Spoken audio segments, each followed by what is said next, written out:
Hi, Misha here. And now that we have 5 Shuttle Pack collections from Eaglemoss, which total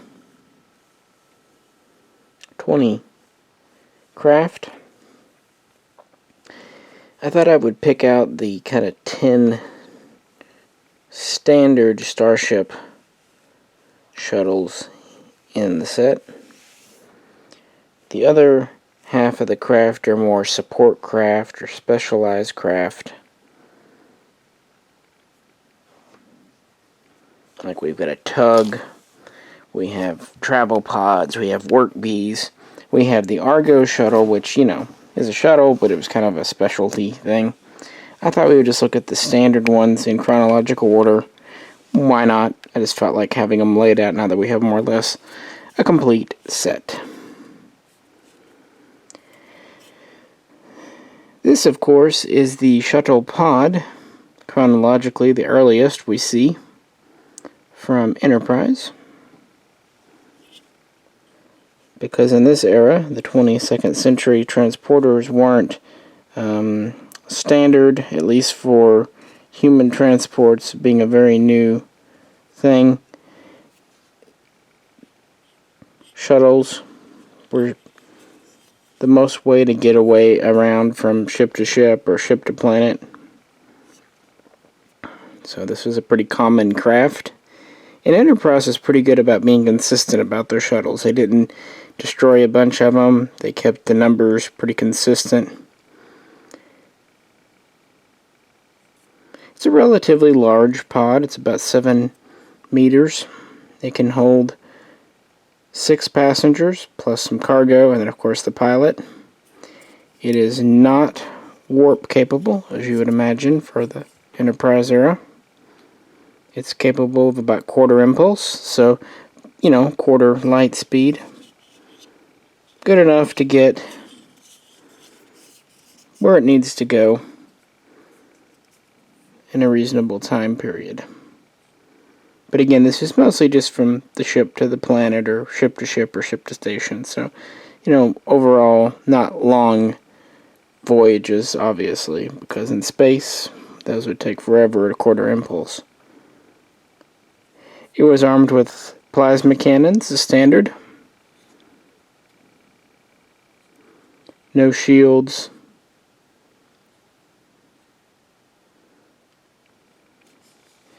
And this model from Eaglemoss is probably one of the most popular in the shuttle set, as it should be. It's quite large, it's very solid feeling, and it's just kind of a popular design amongst fans. Next up, chronologically, we have the only one from the Kelvin, the JJ verse in this set.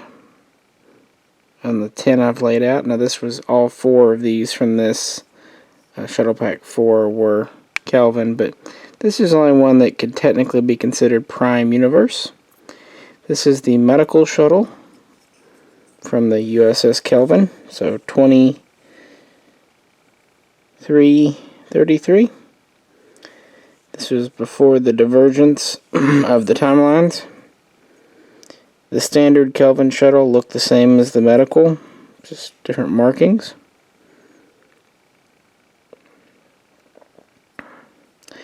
It's unsure if this would have warp or not. It has nacelles, but they could just be for impulse. As with many things in the JJ verse, it seemed a little oversized, but we can kind of, you know, figure it's about like most other shuttles. We don't really know anything about it because it was just in the film briefly. But it does fit reasonably well in the shuttle lineage, even though it is the most recent. It's a neat model, except it has that one flaw, but it is what it is. Next up is the most famous older shuttle, the Galileo from the original series. This was the original shuttle, the box. Of course, it was made very boxy so they could have it on set. They could make a prop that would look reasonably like the shooting model. It's a relatively large craft, about 7.5 meters, I believe.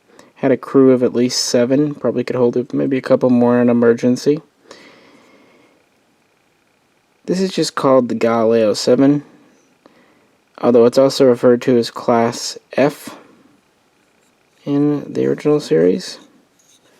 And even though many claim it is not warp capable, there's at least a couple of instances in the original series where we see it at warp. And also, just seeing the mission profiles they're on, it has to be warp. Because, again, space guys. At sub-warp speeds, it would take a lot of time just to get from the edge of a solar system to an inner planet, which would be any M-type planet. To go even from one solar system to a neighboring solar system at sublight would take decades. So just logically, this has to have warp capability, even if limited. Plus, again, we have nacelles, and we see it at warp, or at least going distances that only can be explained by warp in the show. So, despite what some have said, it's just, it doesn't hold water. It's like the same people that want to say the Romulan bird of prey wasn't warp capable.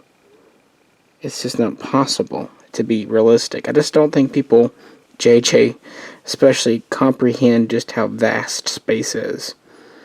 It's a neat model. It's a very normal model. We've had a lot of these over the years, but this is a good size, and it's very heavy for what it is, and you just wouldn't be complete without it. I think it's cool.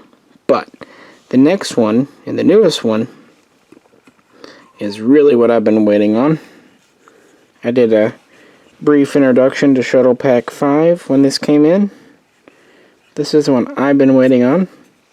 The Galileo 5, Shuttle 5, from the motion picture era. We saw it in the 5th movie, but we can assume that this is pretty much the style of shuttle that the Enterprise, both the refit and the A, had in all the films. It's essentially an updated Galileo. Notice again it has refit style warp nacelles. And why would it have it if it wasn't capable of warp?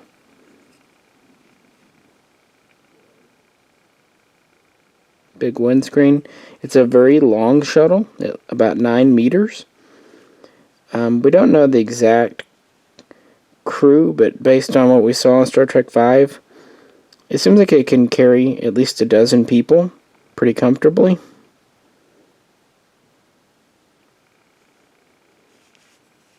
And it seems to be a very capable shuttle. We see it used several times in that film, and it does several roles.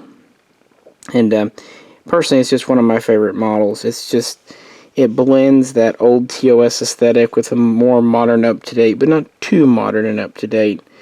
And this is really the basis for the later shuttles, so we'll get to in just a second. But I remember having a little model of this as a kid, and it's just neat. And they did a great job with this model, I think. Again, it has a very sturdy feel to it. And one I'm definitely glad they finally got around to, and they were smart to hold this one to be kind of the star of its own shuttle pack, because I think it's pretty popular. By the way, this is sometimes by Beta Canon referred to as the Type 4 shuttle, or the Class G. And it seems like they went into service in the late 23rd century and were used well into the 24th. So it was kind of a standard Starfleet utility shuttle for quite some time. Moving on, we have the Type 6 as found in Next Generation, the minivan shuttle.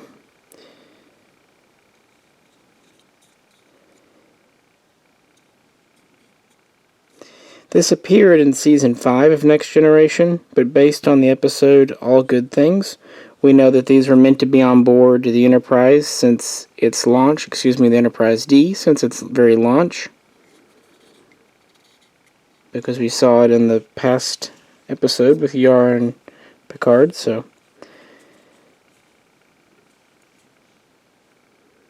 We also see these on many other stations and ships in the mid-24th century, like the Excelsior class, the Nebula, many stations and star bases. We even see these on Voyager, because, yeah.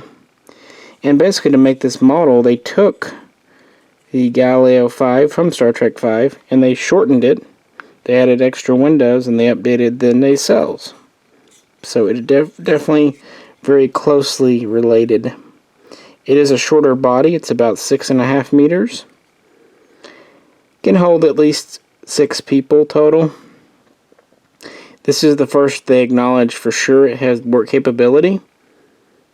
And it said that this did not have phasers as standard, but could be fitted with them quite easily. And we see these with phasers more than a few times. Again, it was kind of a do-it-all shuttle. And it was made relatively boxy, so they could have a full-scale prop or mock-up on screen. And it's pretty much the iconic Next Generation shuttle now. And here we have another Next Generation shuttle, the Type 7. This was the original shuttle featured from Season 1 onwards, and it was used periodically through the run of TNG. It was also seen in Star Trek Generations, so it made the entire run. Now, there are several variants of this. They're not really meant to be variants in the sense that the rider is meant for them. It was just different models, and up close, if they were the, the prop for actors to interact with, or if they were the shooting model for space scenes.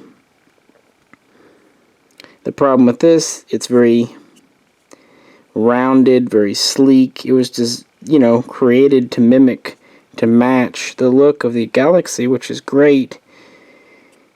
And for doing a shooting miniature, it worked fine, but all these rounded corners and edges did not work for a full-scale prop for the actors to interact with, because they were making those out of wood and other things. So they were kind of using putty and stuff to make curves, and it didn't work. And so that's why it kind of fell out of favor for the technically earlier Type 6. It is a larger shuttle. It's also considered warp capable. It's about 8.5 meters. So basically the Galileo size. We can assume that it can carry maybe 8 or 10 people because of its extra size. We can also speculate that it's a slightly longer range. This is considered a light, short-range shuttle. This might be like a lighter, medium-range shuttle. Just a little bit bigger, a little more capable, just a different style. And based on the name, Type 6 versus Type 7, we can assume this is considered a slightly newer variant flavor. I think it's a neat model from Eaglemoss. We don't see many Type 7 shuttles, and since it was so used early in Next Generation, I really like it. I prefer it to the Type 6 in this collection just for being different. Next up, we have another new one. This is out of PAC5. This is the Type 8 shuttle from Season 1 of Voyager and Season 2 and so on. I'm kind of surprised they did this one because it's so similar to the Type 6, but I'm glad they did just for completeness' sake. Essentially, they took the 6 and they gave it Voyager pattern nacelles.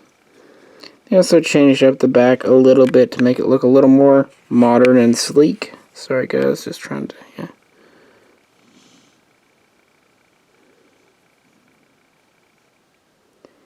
So there are some differences. Also, the nose is a little more tapered out.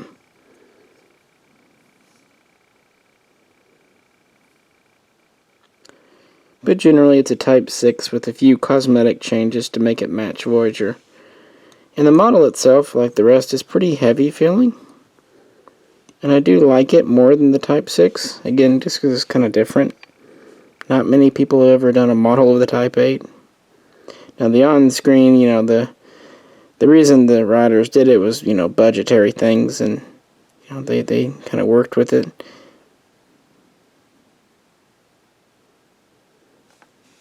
But when they did get funding, they would go to this here.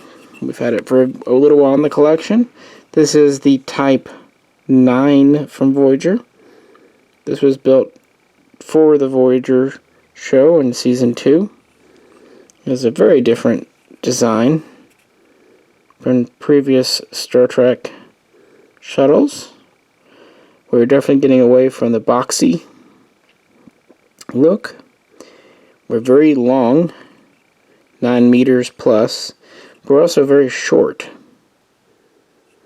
Standard crew is 2. It can carry up to 4 pretty comfortably, and it's said that the maximum is 6. On the other hand, it is faster. It can do Warp 4 standard, and it seems like with some modifications and good piloting, it can go past that. Also, phasers are standard on this one. So it seems to be kind of a different mission profile than our previous shuttles. More of a speed and personnel, VIP transport or even defense, because we see Voyager using them more as tactical than before. It definitely seems more capable. But on the other hand, it's very short inside. I mean, there's not much headroom there, so. But it's a really neat model, too. Again, one we don't see a whole lot. Not the most practical design, especially because of the rear. Still glad we have it. Moving on, we get another specialist shuttle design. This is the Type 10 from Deep Space Nine now. Featured on the Defiant. This would be Chaffee from the Defiant.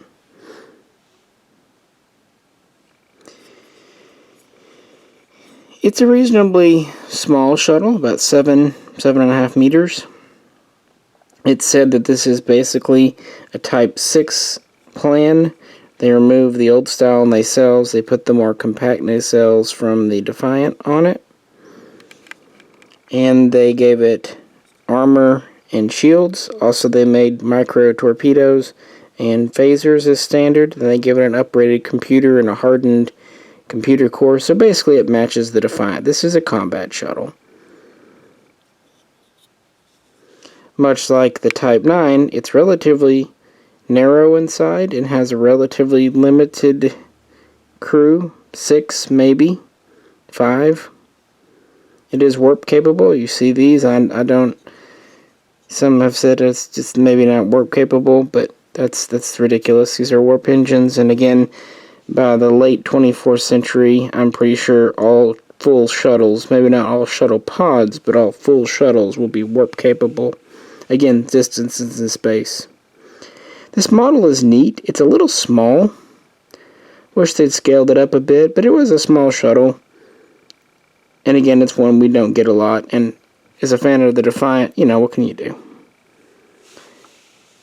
And then finally, our last one today, well, tonight actually, is our Type 11. And this is our biggest shuttle.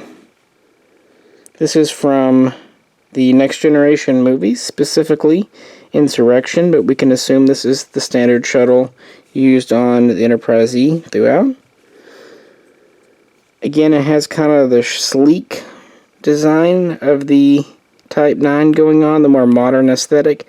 But this is a very big shuttle. It's 16 meters long. It can at least carry 6, but I think it's safe to say quite a bit more. It's one of those things that if it were any bigger, it would be a runabout. This is kind of the largest a shuttle will get without becoming a runabout type class.